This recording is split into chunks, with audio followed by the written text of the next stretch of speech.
Good morning everyone. In the last lecture we have studied about this types of unit cell. So basically अभी हम इसके further types देखेंगे कौन सी किसमें क्या कितने कितने हैं. So क्यूबिक वाले भी तो फर्दर डिवाइडेड है. वो जनरली है एक तो सिंपल क्यूबिक होता है इसका टाइप. क्यूबिक में एक टाइप होता है इसका बीसीसी का और एक टाइप होता है इसका एफसीसी. सो बेसिकली क्यूबिक के कितने टाइप हो गए? Total 3 types are there. Tetragonal की बात करूं तो इसमें बेसिकली 2 टाइप है. एक होता है सिंपल क्यूबिक और दूसरा होता है बीसीसी टाइप. तो इसके टोटल कितने हो गए? 2 टाइप. ऑर्थोरोम्बिक के 4 होते हैं. ऑर्थोरोम्बिक या इसको रोम्बिक बोल सकते हो. क्या होता है इसके? एचसीपी है, बीसीसी भी है, एफसीसी भी है और एंड सेंटर भी. तो चारों के चारों पार्ट होते हैं इसमें. रोम्बिक में चारों एग्जिस्ट कर सकते हैं, है ना. ये वाले टाइप्स हमने कौन से पढ़े थे? On the basis of their arrangement. और ये टाइप्स कौन से थे? On the basis of their axial parameters, है ना. और 4 टाइप है. फोर्थ में होता है HC and and centred only. 2 type का है. अब ट्राइक्लिनिक की बात करूं तो इसमें क्या है? इसमें सिर्फ सिंपल क्यूबिक है, इसमें भी सिंपल क्यूबिक है और लास्ट वाले में भी ट्राइगोनल में सिर्फ सिंपल क्यूबिक है. तो 1 1 और ये 1. सो टोटल कितने हो गए? इसको काउंट करना. अगर मैं बोलूं कि इस एक टाइप में कितने टोटल? 3 2 5 5 और 4 9 9 और 2 11 12 13 और 14. मतलब टोटल 14 टाइप के यूनिट सेल या लैटिसेस एग्जिस्ट करते हैं हमारे पास. Total 14 type. सो इन्हीं को हम क्या बोलते हैं? ब्राविस लैटिसेस. ये 14 टाइप के जो लैटिस होते हैं उनको बोलते हैं 14 lattices are known as ब्रावियस lattices. Basic बात ये थी. एक ये ठीक है. अब अगर मैं एग्जांपल्स की बात करूं, इनके एग्जांपल्स में क्या है?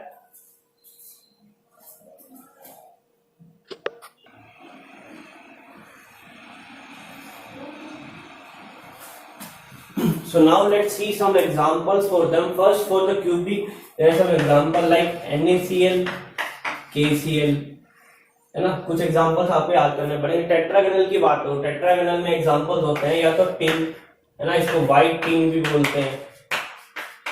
व्हाइट टिन हो गया या टिन ऑक्साइड, है ना. याद करने का तरीका क्या? टिन में मतलब TIN, टी से टेट्रागोनल. सेकंड वाले का है टेट्रागोनल का टिन एग्जांपल. थर्ड रोम्बिक में क्या? रोम्बिक में है पोटाशियम नाइट्रेट और पोटाशियम सल्फेट. ये एग्जांपल हो सकते हैं. मोनोक्लिनिक का एग्जांपल है हमारे पास सोडियम सल्फेट Na2SO4.10H2. हाइड्रेटेड है एग्जांपल्स. एनहाइड्रस नहीं यहाँ पे. हाइड्रेटेड वाला एग्जांपल. एनहाइड्रस होता है जिसमें ये वाटर क्रिस्टलाइजेशन नहीं मिलते हमको.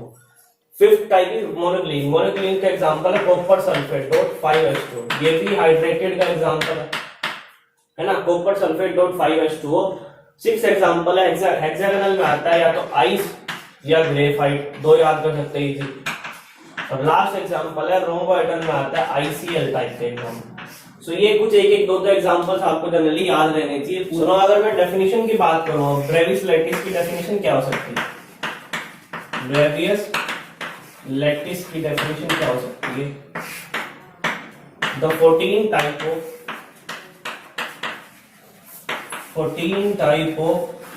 lattices from the 7 type of crystal system. 7 type of crystal system. The 14 types of lattices obtained from, है ना. 14 टाइप कौन से? ये वाले ऑब्टेन्ड हुए हैं किससे? 7 टाइप ऑफ. ये क्रिस्टल सिस्टम देखे तो 7 टाइप्स के होते हैं. तो इनसे जो ऑब्टेन्ड होंगे उनको क्या बोलेंगे? इसको बोलते हैं Bravais lattices.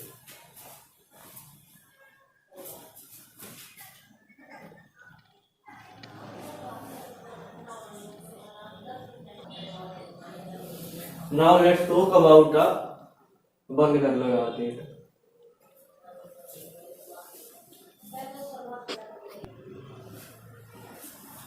Now let's talk about the packing fraction. इसको स्टार्ट करते हैं पैकिंग फ्रैक्शन से. Basically, what is packing fraction? Packing fraction, it is the percentage of space occupied by. You can say that it is the percentage of space occupied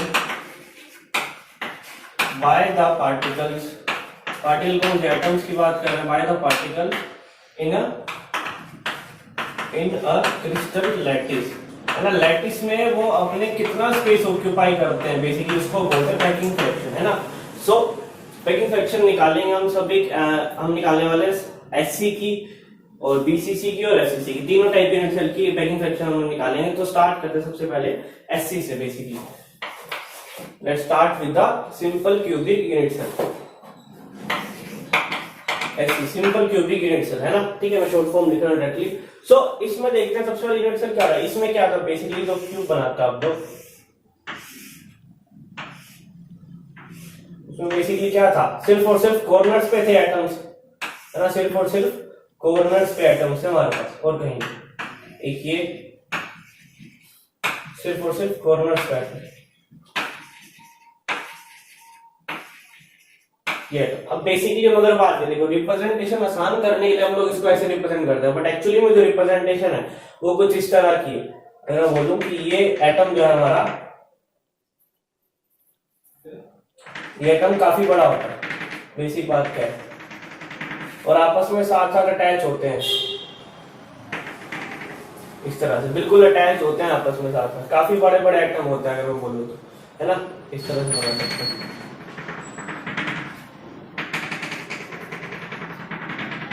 इस तरह से, है ना। ये इजी वे समझने का, इसको रहने दो।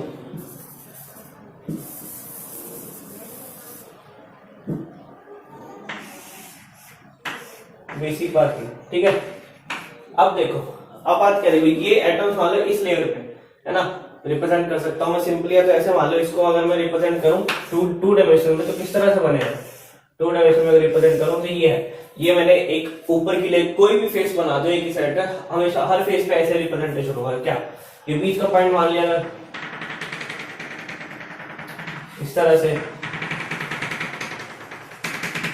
इस तरह से, ये दो आइटम प्रेजेंट है इस वाले उस पे, ये टू डायमेंशनल है, एक फेस का फ्रंट व्यू आप बोल सकते हो सिंपली, यानी मैंने और कुछ नहीं किया। यहाँ पे आप अगर हम बात करो, देखो अब एक टर्म यहाँ पे यूज होने वाली है, एज लेंथ। एक क्यूब का एज क्या होता है, हमने बोला था क्यूब का इस पोर्शन को, इस लाइन को हम क्या बोलते हैं, एज, है ना। एज लेंथ हमने कंसीडर करी है a, edge length of a cube is a, है ना। एज लेंथ क्या है, ये लाइन, इस लेंथ को एज लेंथ बोलते हैं, है ना। ये सारे एजेस ही तो है, एक एज, 2 3 4, है ना, 5 6 7 8 9 10 11 12 एजेस होते हैं क्यूब में। बेसिकली एज लेंथ कितनी मानी हमने, ये ए। और अब मैं बात करूंगा, देखो अब ये जो एटम बना है उसकी रेडियस भी होगी कुछ ना कुछ, है ना। एटम का सेंटर है तो रेडियस मानते हैं, सेंटर से लेकर आउटर सरफेस तक, उसको क्या बोलते हैं, सिंपल रेडियस, आर से कंसीडर करा उसको मैंने, है ना। इस तरह ये आर होगा, और इस एटम का भी तो रेडियस होगा सेम टू सेम इस तरह से, उसको क्या बोलूंगा, आर, है ना। सेंटर से लेकर पूरा पूरा डिस्टेंस यहां तक है, यहां तक, इस तरह से। सो बेसिक बात क्या, अब अगर, और इस पूरे को क्या बोल रहा हूं मैं, ये जो इतना बड़ा एज लेंथ थी उसको मैंने किससे रिप्रेजेंट किया, ए से, है ना। तो मैं सिंपली ये बोल सकता हूं क्या, a will be equal to r plus r, है ना। वेयर आर क्या है, r is the radius of atom, जो भी यहाँ पे हमने एटम ली, जो भी पार्टिकल लिया उसकी रेडियस है। तो ए की वैल्यू क्या आ गई, आर प्लस आर, या सिंपल लिख सकता हूँ a will be equal to 2r, है ना। एक ये हमारे पास आ गया formula, a will be equal to 2r, या r will be equal to a/2, है ना। ये फॉर्मूला से इंपॉर्टेंट है, सीधा रिलेशन आ जाता है क्वेश्चन में, कई बार न्यूमेरिकल फॉर्म में पूछ लिया जाता है कि r रिप्रेजेंट है तो a क्या होगा, ठीक है। इतनी बात क्लियर है सबको। अब अगर मैं आगे बढ़ता हूं, अब मुझे पैकिंग फ्रैक्शन निकालना है। देखो ये जो हमने एटम्स लिए वो तो 3D में है ना, वो किस फॉर्म में, स्फीयर फॉर्म में। एटम्स आर इन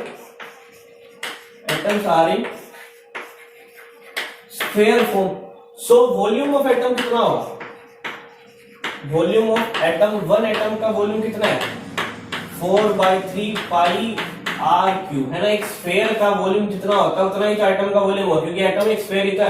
एक एटम की बात कर रहा हूं, ये तो एक एटम की बात। अब मुझे ये जानना है कि पूरे यूनिट सेल में, ऐसी यूनिट सेल में कितने एटम होते हैं, हमको पता है ना। कितने एटम होते हैं, सिर्फ यहाँ एक ही एटम होता है, कैसे, है ना। 8 टोटल कॉर्नर एटम है, और हर एक एटम का कॉन्ट्रीब्यूशन कितना है, 1/8। तो 1/8 मल्टीप्लाइड करके कितना आइटम बनते हैं टोटल, एससी में एक ही आइटम होता है, और एक आइटम के लिए वॉल्यूम कितनी निकाली हमने, 4/3 पाई आर क्यूब। सो बेसिकली अब मुझे पैकिंग फ्रैक्शन अगर निकालना हो, पैकिंग फ्रैक्शन, परसेंटेज फ्रैक्शन लिख रहा हूं, परसेंटेज पैकिंग फ्रैक्शन यहाँ पे वो क्या होगा, वॉल्यूम ऑक्यूपाइड बाय एटम्स, है ना, volume occupied by atoms, atoms ने कितनी वॉल्यूम ऑक्यूपाइड करी है, divide by volume of cube या यूनिट सेल बोल सकते हैं ना, वॉल्यूम ऑफ यूनिट सेल क्या होगा। अब आपको बताइए किस फॉर्म में है, क्यूब फॉर्म में तो है, तो क्यूब फॉर्म की वॉल्यूम क्या होती है, वॉल्यूम ऑफ यूनिट सेल अगर लिखना चाहूं मैं क्या बनेगा, volume of unit cell will be what a cube, है ना, ए क्यूब, क्योंकि ए इसकी एज लेंथ है और एज लेंथ का cube he volume of cube होती है ना, एज लेंथ का, सॉरी एज लेंथ का अगर आप क्या करोगे कि पावर 3 कर दोगे तो क्या होगा, उसी कोई क्या बोलते हैं वॉल्यूम ऑफ क्यूब, ए की पावर 3।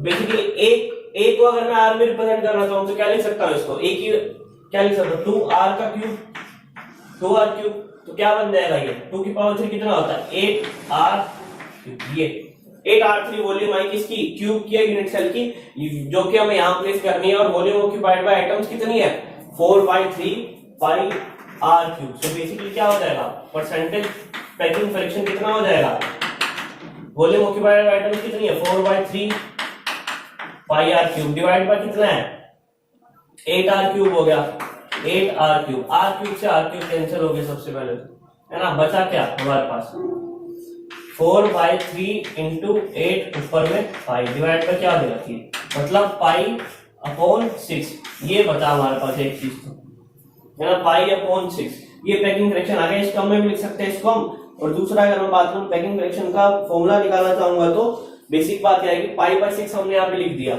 एक बात तो ये।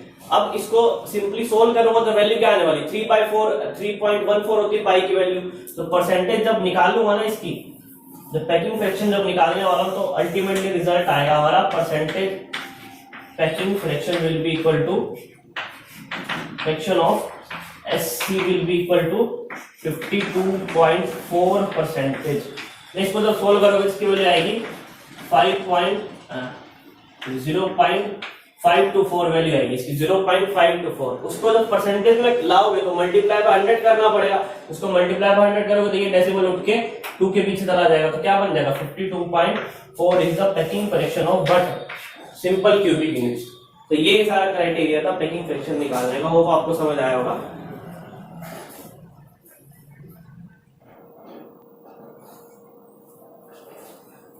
अब मैं बात करने वाला हूं सेकंड पैकिंग फ्रैक्शन की, जो है FCC। FCC मतलब phase centred cubic. Phase centred cubic में क्या होता है, बेसिकली अगर मैं क्यूब बनाऊंगा,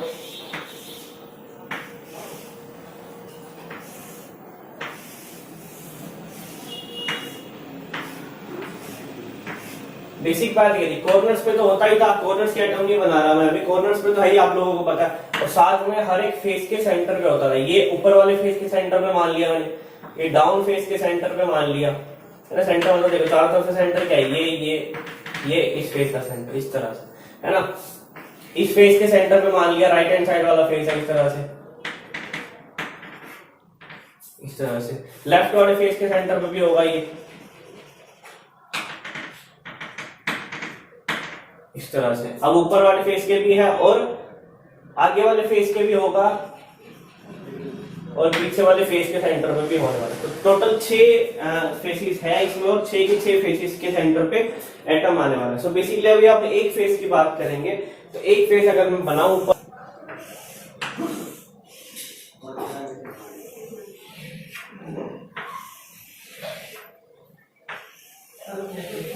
तो ये रिप्रेजेंट कर दिया मैंने, क्या ये रिप्रेजेंटेशन करी मैंने किस चीज को लेकर, ये ऊपर वाले फेस की, सिर्फ और सिर्फ इस फेस की बात कर रहा हूं, एक ही फेस की रिप्रेजेंटेशन करी। देखो डार्क जो शेडिंग दे रहा हूं ऊपर वाले फेस को, इसी फेस की रिप्रेजेंटेशन करी है मैंने यहाँ से, है ना, मतलब दो कॉर्नर्स पे होंगे एटम्स और एक एटम जो है वो बीच वाला।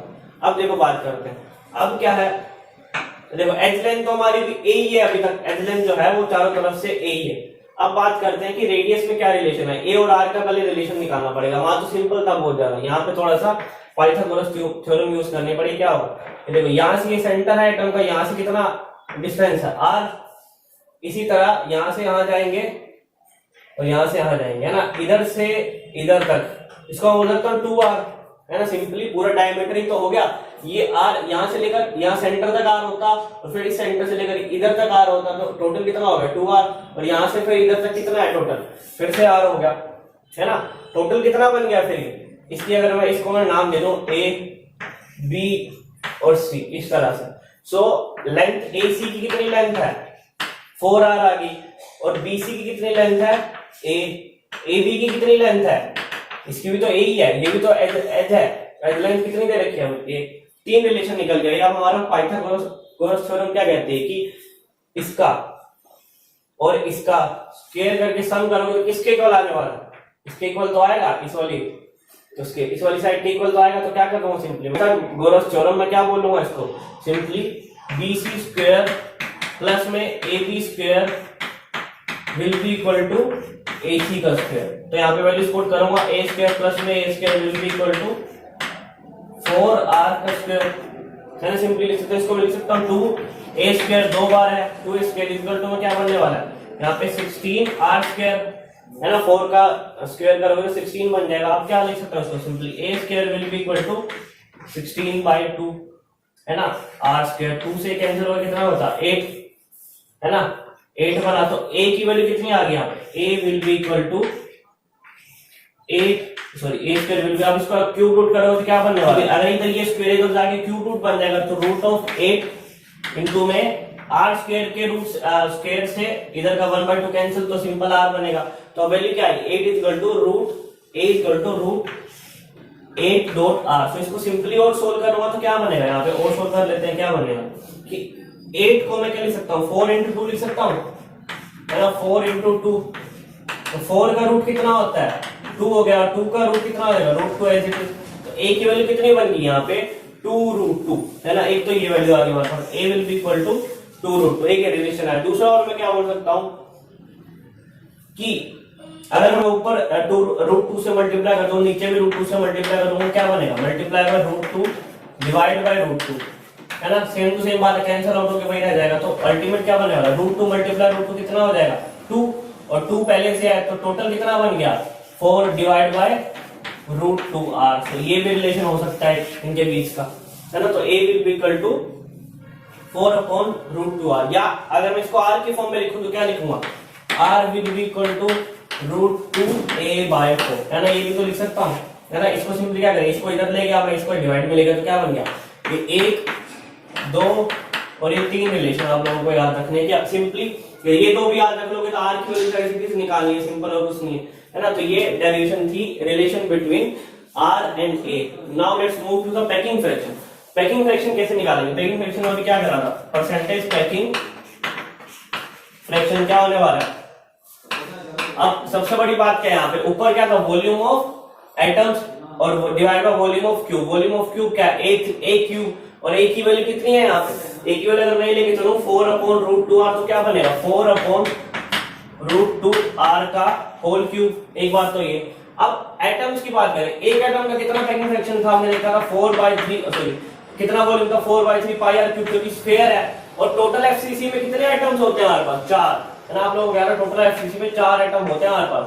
बेसिकली क्या बनना चाहिए यहाँ पे 4 × 4/3 पाई क्यूब। तो इसको सोल्व करेंगे तो क्या आएगा 16/3 बन जाएगा मल्टीप्लाई में पाई क्यूब। और नीचे वाला जब सोल्व करेंगे तो बेसिकली क्या बनेगा, ये क्यूब करेंगे तो 4 × 4 × 4 डिवाइड बाय √2 × √2 × √2, है ना। बेसिकली बात क्या, अब ये √2 × √2 बन के क्या बन जाएगा 2 बन जाएगा टोटल।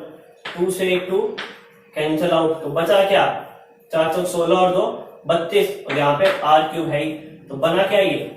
इसके बाद यहाँ लिख रहा हूँ बना क्या 16/3 पाई r³ डिवाइड बाय क्या है 32/√2 r³, है ना। ये बना, इसको उल्टा वहां ऊपर ले जाओगे तो क्या बनने वाला है 16/3 पाई r³ मल्टीप्लाई में √2/32 r³, ये बनेगा। तो r³ से r³ कैंसिल, है ना। और क्या पॉसिबल है 16 से ये कैंसिल 2 पे गया तो कितना बचा 3 × 6, क्या बचा अल्टीमेट रिजल्ट। अल्टीमेट रिजल्ट है हमारे पास क्या, अल्टीमेट रिजल्ट विल बी, यहाँ पे लिखा हूं इसके बाद सॉरी, तो अल्टीमेट रिजल्ट क्या आने वाला है यहाँ पे √2/6 √2 5/6 ये रिजल्ट आया, जिसको मैं सोल्व करूंगा तो हमारे पास वैल्यू आएगी 0.74। मतलब क्या परसेंटेज पैकिंग फ्रैक्शन कितना गया, पैकिंग फ्रैक्शन कितना गया 74%।